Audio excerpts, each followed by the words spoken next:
All right, we are starting with a small fishbowl because we've only got a couple of questions. I think seven, but I think it's going to make for some good conversation about what it means to be a blended family. You first.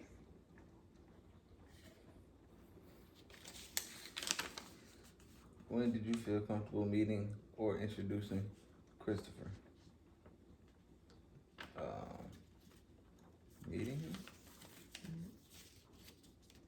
at any point, whenever. You were nervous? No, not really. I ain't. I ain't never talked to nobody with a kid before, but I mean, at that point, I was nervous. Probably though, because he was my kid. yeah, I had didn't. all the risk. I didn't think it was like a big deal. I mean, it was.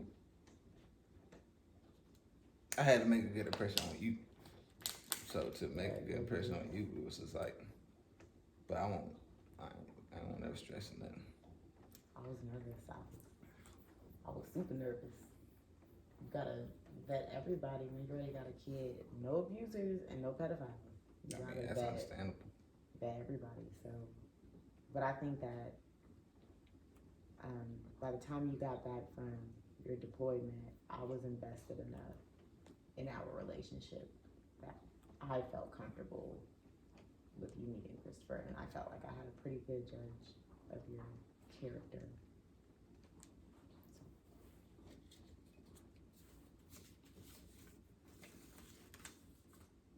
What was the hardest part of dating with a child involved, and how did you overcome that? The hardest part was making sure you wasn't a child abuser or a pedophile. I mean, because you just never know, and people are just, you know. People weird. Yeah. People weird. People sick.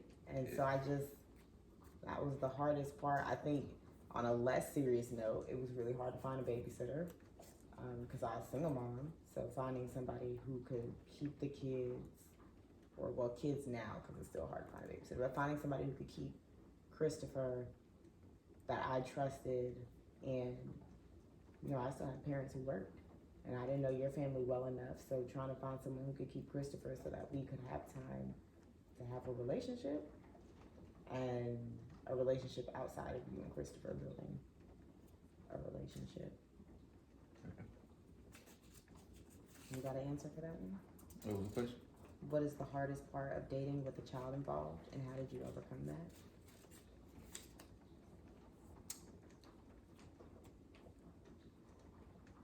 Probably sharing time. Because it's like, if you get with somebody who ain't got no kid,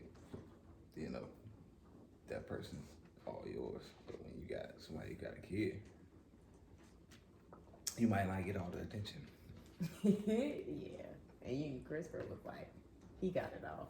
He was a game changer.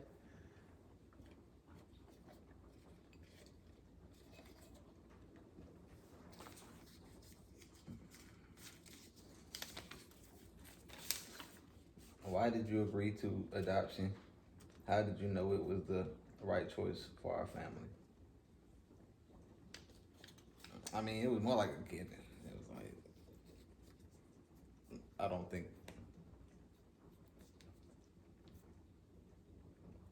that's my son. So, yeah, I mean, I didn't think nothing about it really as my son, so. I think a lot of people don't make the decision to adopt. I think a lot of people, you can be a blended family without pursuing adoption, Yeah. and he would have been your stepson. Like, I think a lot of people don't pursue adoption in my experience. I mean, I know a lot of people wait till they're older, so it can be like the child's decision. But I mean, I think that, it all depends on the relationship that I think the kid has with their biological father. Which was easy for us.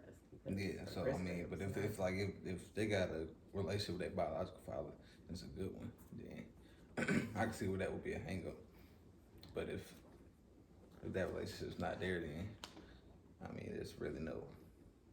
I think I didn't ever really consider adoption until Christopher started. He was old enough to realize his last name was different. Oh yeah. Because first it was we got married, and we had the same last name, and his was different. But then once Ava came, and me, you, and Ava all had the same last name, and Christopher was making comments about his last name being different, and why is it being different, and why can't he have our last name? That's when I think really when adoption went from more of like a something you thought about to like a we need to get this done. Yeah. So he could feel Right. included instead of feeling separated.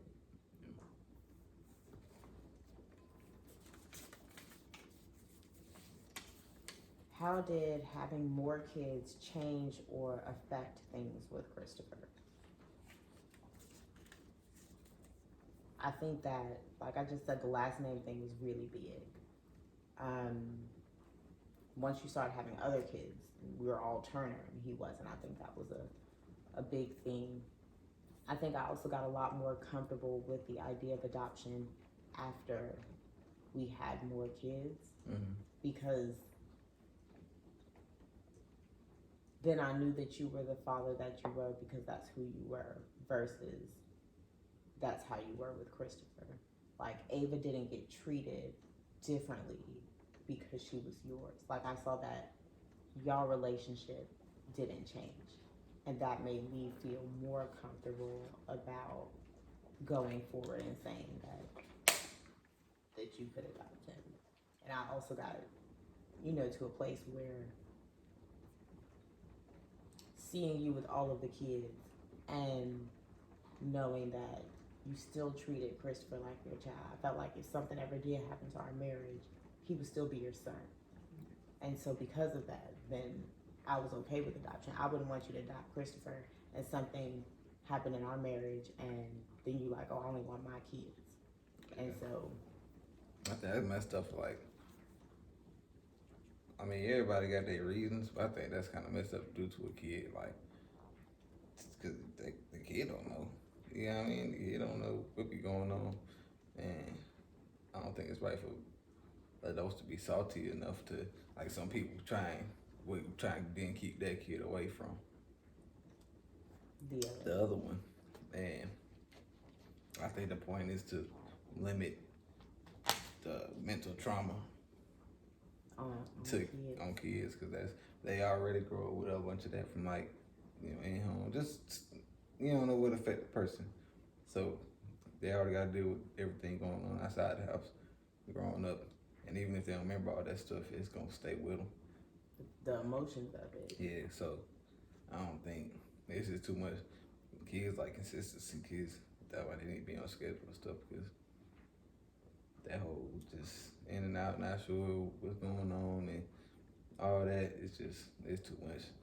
Even if people want to, like, if people did decide to go that route, make a decision to do that, because then you don't want to have the person in and out of their life, and then while meeting other people, and then now they don't know what they're going. Well, that also was another hang up about dating and you meeting Christopher. Is like, well, you know me to begin with. I was real serious.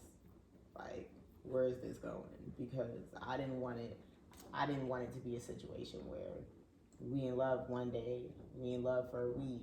You done met Christopher's in love with you, and you daddy now, and then next week we broke up, and he ain't never gonna see you again. Yeah, that ain't good. He might not have realized yet at the age he is now that he had a father who walked out on him. Yeah. I mean, even before he was born, he might not realize that now, but I didn't want to do that to him twice or 3 times, and you just meeting different people, and relationships don't always work out.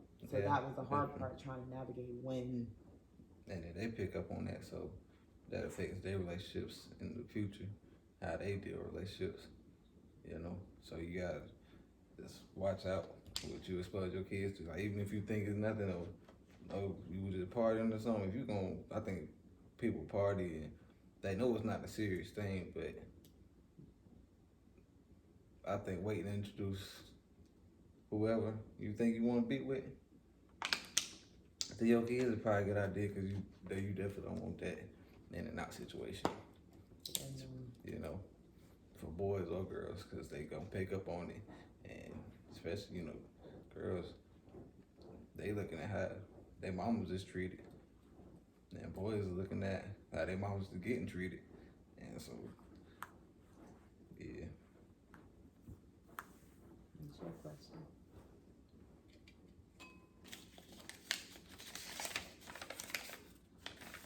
Long question. Do you consider the possibility that Christopher might struggle with knowing he's adopted as he gets older, or that he may seek out his biological father?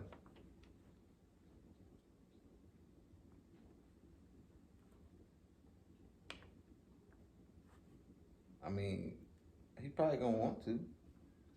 I'm not gonna stop him from it if that's if that's the if that's the case. I'm still salty. I hope not. Maybe it'll get better as he gets older, but I'm still salty. He might struggle with it just because, I don't know. I'm gonna try and like kind of prepare him mentally for that situation. Like, you know, we let them know all the time. Some people in the world, they just ain't about nothing, you know, for whatever reason. Every person's not a good person. Exactly, or everybody got their reasons, and sometimes things happen, and it ain't got nothing to do with you, and you can't blame yourself for other people's actions. But I don't know. I think from what I've seen, I mean, it's probably gonna be some, you know, situation from that. But that's another reason why you gotta be careful, like how you handle these situations, because in age, how old they is, me tell them. I think we've seen a little bit of the struggle already when Christopher went through that.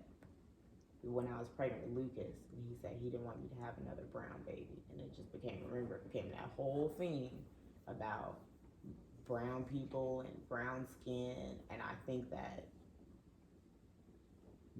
that part of that went into him feeling like we all looked a little different than he did, and so I think that there's going to be struggles, because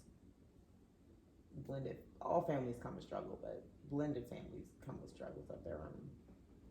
And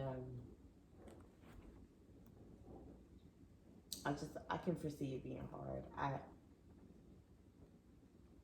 I hope he can be comfortable, is really, because I know it's not a good situation. It's not something that's going to be easy to sit with, especially growing up and realizing it. But I hope that he can get to a place of being comfortable and knowing that this house and this family is full of love for him, so that if he made the choice to seek out anything else, that if you didn't get it back, it doesn't feel like you're missing something, that you still know that you still have all of this love. Right. And I try to give grace to people, even if I don't feel like they deserve it, I still try to give grace to people. I was young when I had Christopher. I was 19 when I was pregnant. Mm-hmm. So that means his biological dad was young, and there was a lot of pressure about age. Mm-hmm. I wasn't the right religion. I wasn't the right race. We didn't fit in with what the idea of marriage and kids was. So we're in a relationship, was okay as long as no family had to get involved. But once it became that, it was all of the ways in which I was not enough. And I mean, I obviously can't change my race, and I wasn't about to change my religion. So Yeah, I mean, I think the outcome was the best way to go about it. Because, like we said, if even if you try to hold on to a relationship that don't work, or sometimes it's just better for somebody to realize that, hey, instead of being in and out, or you know growing up and what was thought about you was taught to him, yeah, and then he would grow up thinking the same way. And so, I guess it ain't for everybody, but I think I think a big part of me felt like when I made the choice.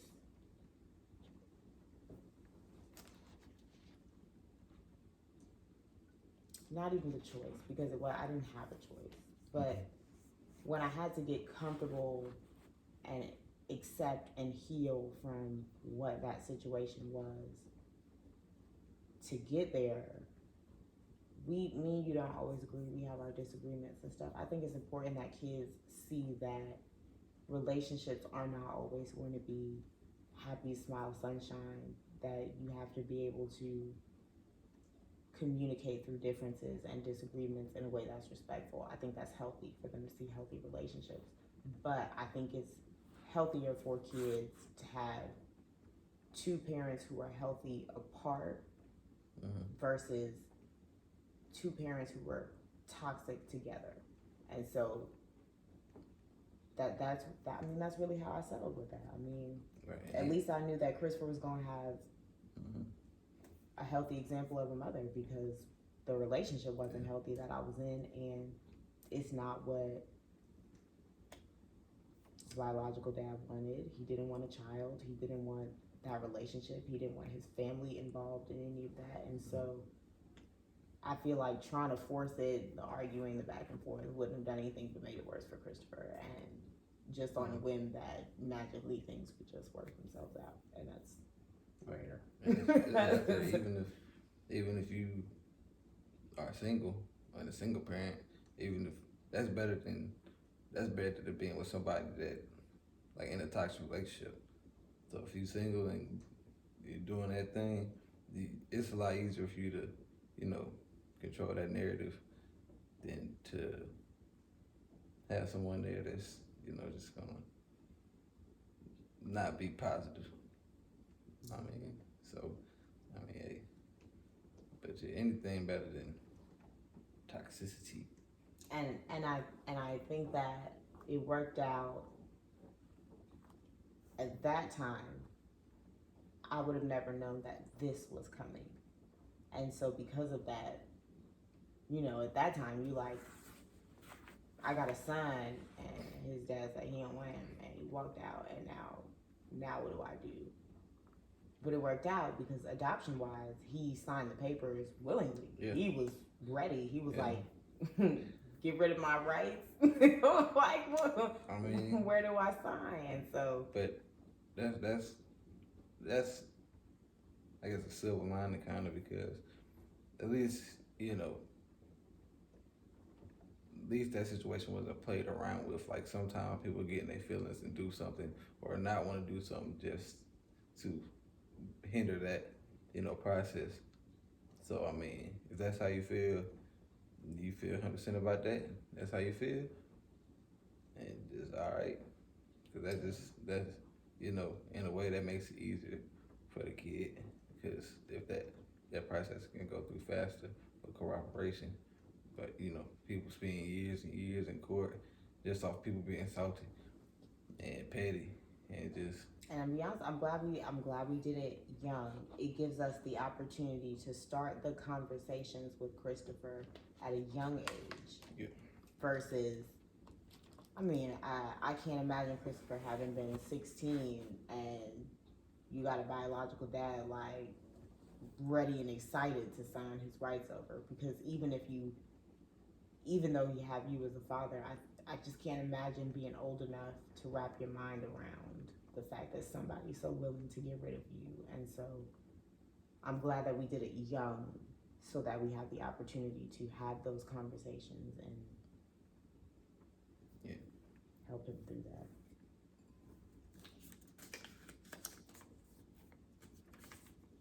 What is the hardest part of navigating a blended family?